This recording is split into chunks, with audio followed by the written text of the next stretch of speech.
네, 돌아온 이수연의 애프터 시작합니다. 오늘 세 가지 준비해봤습니다. 증시에 대한 이야기, 그리고 500만 원짜리 누가 사냐 하더니 너무 잘 팔렸다고 합니다. 비전프로 이야기고요. 마지막으로 오늘 제약바이오 강합니다. 세 가지 이야기 나눠볼게요. 자, 먼저 오늘 증시 혼란이 가중되고 있습니다. 코스피와 코스닥 상당히 엇갈린 흐름을 보여주고 있죠. 코스피는 1시 부근부터 더욱더 강한 외인기관의 수급을 받아가면서 2,516포인트까지 고점을 터치했고요. 반면에 코스닥은 12시부터 급 밀리기 시작했습니다. 정말 크게 낙폭을 확대를 하면서 815선까지 밀려난 상황이고 아침하고 지금 거의 25포인트 정도 차이가 나고 있는데요. 2차 전지주들의 낙폭이 크게 발생하고 있고 반면에 지금 코스피에서는 저배당주 그리고 지주사들의 매력이 좀 돋보이는 구간입니다. 코스피 외인 기관의 수급이 아침장보다 더 많이 늘어났습니다. 외국인이 3,600억 원대 순매수하고 있는데 지금 시가총액 상위 안에서 보면 현대차, 기아 같은 배당 매력이 돋보이는 종목들 그리고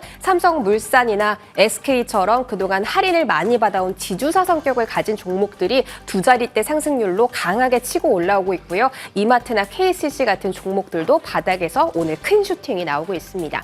코스닥은 반대로 외인 기관의 동반 매도세가 나타나고 있습니다. 그 어떤 매체도 특히 기관 안에서도 모두 다 지금 팔자세를 보이고 있는 상황, 개인이 힘겹게 사자세로 코스닥을 방어하려고 있습니다. 오늘 제약바이오가 강했는데 그마저도 오후장에 지수가 밀리면서 조금 힘없이 상승분을 반납하는 모습이 연출되고 있는 오후장입니다. 이렇게 지수 살펴봤고요. 이번 주 어떤 포인트를 두고 증시를 봐야 할지 첫 번째 그래픽 열어보겠습니다. 일단 일정표를 쫙 정리를 해봤고요.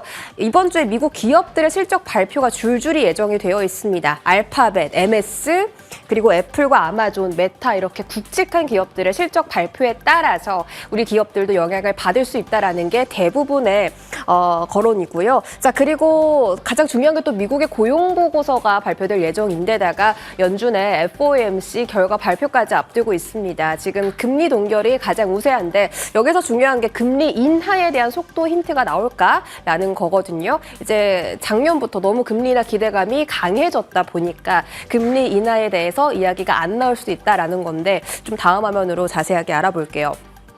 여기 보시면 새 연구원이 이제 공통적으로 입을 모아서 이야기하는 게 FOMC 결과에 따라서 그리고 매파적인 발언이 나오느냐에 따라서 지수가 방향이 엇갈릴 수 있다라는 건데 사실 일각에선 이런 시각도 있습니다. 그동안에 너무 금리나 기대감 때문에 증시가 할인을 많이 받아왔으니 그렇게 매파적인 발언이 나오더라도 시장이 반응하지 않을 수 있다. 이런 것이 포인트거든요. 이건 그래서 진짜 FOMC 결과 까봐야 알 것 같습니다. 증시가 어떻게 반응을 할지요. 그리고 중국 부양책 경과도 상당히 중요할 것이고 그리고 실적도 중요하지만 가이던스가 어떻게 나오느냐에 따라서 국내 증시 기업들도 영향을 받을 수 있다는 것이 포인트입니다. 예를 들어 실적이 잘 나왔어도 향후 가이던스가 하향 전망이 나온다면 네, 증시가 조금 더 무너질 수도 있다는 게 이쪽 연구원들의 판단이고요. 잘 살펴보시기 바라겠습니다. 다음 테마 넘어갈게요. 자, 애플 비전 프로 누가 살까 했더니 와, 사전 판매에서 대박을 쳤습니다.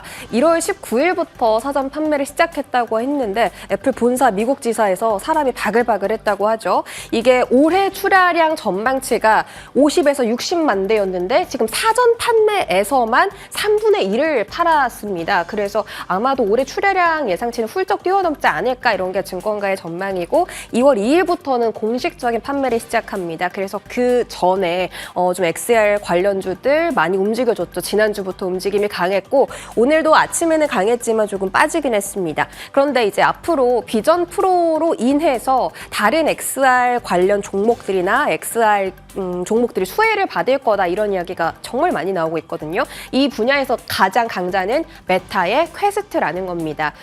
그 퀘스트가 지금 작년에 3라는 신작을 냈고 올해에도 신제품을 출시할 예정인데다가 소니도 올해 그 XR 헤드셋 관련해서 신제품을 출시할 예정이기 때문에 이 비전 프로가 쏘아올린 작은 공 때문에 XR에 대한 수요가 더 늘어날 것이다, 확장될 것이다 이렇게 좀 시장에서 계속 이야기가 나오고 있는 상황이에요. 어떤 종목이 수혜를 받을 수 있을까요? 일단 두 가지 종목을 조금 많이 조사를 해봤습니다. 하나는 나무가고 하나는 뉴프렉스인데 이거 지난주부터 시세가 좀 강하게 나왔었고 갤럭시 부품주로도 분류가 되는 종목들입니다. 지금 나무가 같은 경우는 신사업으로 XR 센싱 모듈을 개발을 하고 있어요. 삼성하고 구글에 납품을 하고 있는데 이번에 삼성, 구글, 퀄컴이 손잡고 XR 헤드셋 개발하고 있거든요. 그래서 이쪽으로 나무가가 납품을 많이 할 수 있다라는 기대감이 커진다라는 NH투자증권의 리포트가 있었고 영업이익 자체도 작년보다 28%나 더 높아질 거라는 그런 언급이 있었습니다. 뉴프렉스 같은 경우는 갤럭시가 밀고 또 XR이 끌어준다. 갤럭시 그 S24에 기판 공급을 하는 뉴프렉스 업체이기도 하고 그다음에 UEVR이라는 기술을 가지고 있어요. Unreal Virtual Reality라는 그런 건데 그 게임 있잖아요. PC 게임, 콘솔 게임을 다 XR로 무료로 연동을 해주는 프로그램입니다. 그래서 지금 이 비전 프로가 나오니까 정말 많은 회사들에서 게임을 막 새롭게 개발을 하고 있고 또 맞춰서 비전 프로 어플에 맞춘 또 그런 앱들도 많이 개발을 하고 있는데 그런 거를 다 플랫폼을 연결해주는 기술을 뉴프렉스가 가지고 있다라는 거죠. 그래서 뉴프렉스 때문인지는 몰라도 함께 기판 관련주가 강세를 보이고 있습니다. 인터플렉스, 코리아 서킷 오늘 다 쇼팅이 나왔죠. 이쪽 관련주들이 오늘 상승했지만 윗꼬리를 길게 달았기 때문에 추가 상승이 할 수 있는지는 좀 지켜보실 필요가 있을 것 같고요. 나무가 쪽은 오늘 연기금 순매수 들어오고 있다라는 점도 확인해 드리도록 하겠습니다. 다음 화면 볼게요. 그런데 애플 관련주 하면 가장 큰 대장주가 LG 이노텍이 아닐까요? 이런 생각 많이 드실 겁니다. 조사를 해봤습니다. 실적 좋습니다. 그런데 모멘텀, 성장성이 안 좋다고 합니다. 작년에 영업이익 180% 상승하면서 연간 매출 20조 원을 돌파를 해냈는데 사실 모듈 경쟁이 좀 심화가 되고 있고 지금 자동차 수요가 부진하다 보니까 LG 이노텍이 성장성이 없다라는 게 증권가의 판단이었습니다. 그리고 최근에 설비 투자를 감행하면서 고정비는 올라갔는데 매출 성장할 포인트가 없다라는 거죠. 아이폰을 얼마나 더 많이 여기서 더 팔 것이냐 이런 것도 아니고 만약에 새로운 카메라 기능에 대해서 고객사가 투자를 하겠다라고 한다면 그걸 모멘텀으로 삼아서 LG 이노텍이 올라갈 수 있는데 하여튼 이러한 소식 때문에 목표 주가 하향 조정을 받으면서 LG 이노텍의 최근 주가 흐름이 좋지 않습니다. 한번 지켜보시고요. XR 관련해서 메타버스 관련주 잊지 말자 해서 종목들도 좀 들고 와봤습니다. 자, 스탁 볼까요? 자, 지금 시간에 XR기기 관련주들 보겠습니다. 뉴프렉스 나무가 앞서서 말씀을 드렸는데 윗꼬리를 많이 달았습니다. 뉴프렉스는 14%로 그래도 두 자리대 상승을 유지해주고 있긴 한데 최근에 상승이 가파랐기 때문에 흐름을 지켜보시는 게 좋을 것 같고요. 나무가 같은 경우 오늘 그 기관의 순매수가 조금 들어오고 있다라는 점에서 한번 쉬어가는 조정일지 아니면은 여기서 조금 꺾이는 조정일지는 흐름 지켜보시기 바라겠습니다. 자, 다음 테마 볼게요.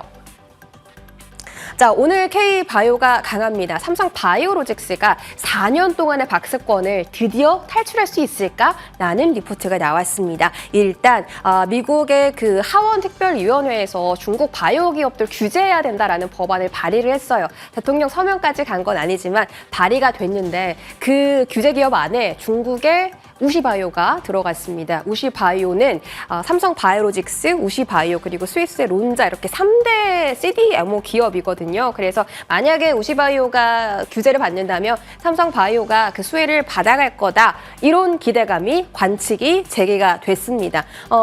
투자 심리는 개선되겠지만 아직까지 이게 반사이익으로 확실하게 연결된다라는 건 다소 불확실하다라는 게 일단은 증권가의 의견이고 삼성 바이오로직스가 작년에 역대 최대 실적을 냈어요. 근데 올해에도 작년의 실적을 뛰어넘을 수 있다라는 리포트가 나왔습니다. 5공장도 내년에 완공이 되고 4공장까지 지금 잘 기대감이 형성되고 있기 때문에 만약에 내년에 5공장 완공하면 진짜 세계 최고의 생산 능력을 갖춘 삼성 바이오로직스가 될 거다라는 이야기 나오면서 투자 증권가에서 목표 주가를 105만 원으로 상향 조정했거든요. 이거는 역사적 신고가 구간입니다. 삼성 바이오로직스가 박스권 탈 탈출할 수 있을지 한번 보시고요. 자, 바로 다음 종목, 오늘 정말 핫한 종목입니다. 지난주부터 핫했죠. HLB는 애프터 시간에 많이 소개를 해드렸습니다. 간암 치료제 리보세라닙도 많이 소개를 해드렸고 3월 말에 FDA 최종 서류 심사가 들어가는데 1차, 2차 심사를 무난하게 통과했기 때문에 최종 서류 심사도 무난하게 통과될 것이라는 게 이쪽 바이오 업계의 중론입니다. 허가 여부가 결정이 되면 이게 셀온 뉴스가 될지 HLB의 수혜가 될지 지켜보셔야겠고요. 뭐 올해 임상 3상 이상 하는 치료제도 있는데 이에 대한 모멘텀도 HLB가 갖고 있습니다. 그룹주가 이렇게 많은데 지금 오늘 이 그룹주들이 전부 다 잘 갔거든요. 그런데 코스닥이 1시부터 밀리기 시작하면서 HLB 주가가 함께 떨어집니다. HLB는 심지어 하락 전환했고요. 상한가를 갔던 HLB 생명과학 같은 경우도 상한가 다 풀고 다 전부 다 윗꼬리를 길게 달았는데 유일하게 살아남은 종목이 HLB 테라퓨틱스입니다. 그리고 수급 조사를 해보니까 HLB 생명과학은 3일 연속 외인기관이 샀더라고요. 그래서 가장 시세가 강한 종목을 볼지 아니면 윗꼬리가 달렸더라도 조금 더 바닥에 있는 종목을 볼지는 좀 계속 흐름을 봐야겠죠. 다음 화면 보시면 마지막으로 제약바이오 종목들 관련해서 어떤 이야기 있는지 좀 체크를 해봤습니다. 오늘 진단키트가 오후장에 더 강하더라고요. 시젠 포함해서 EDGC가 상한가에 갔고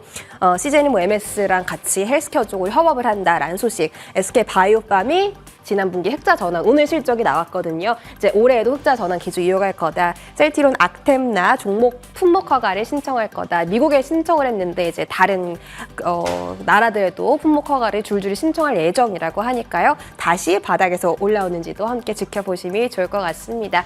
여기까지 애프터 정리해드렸습니다.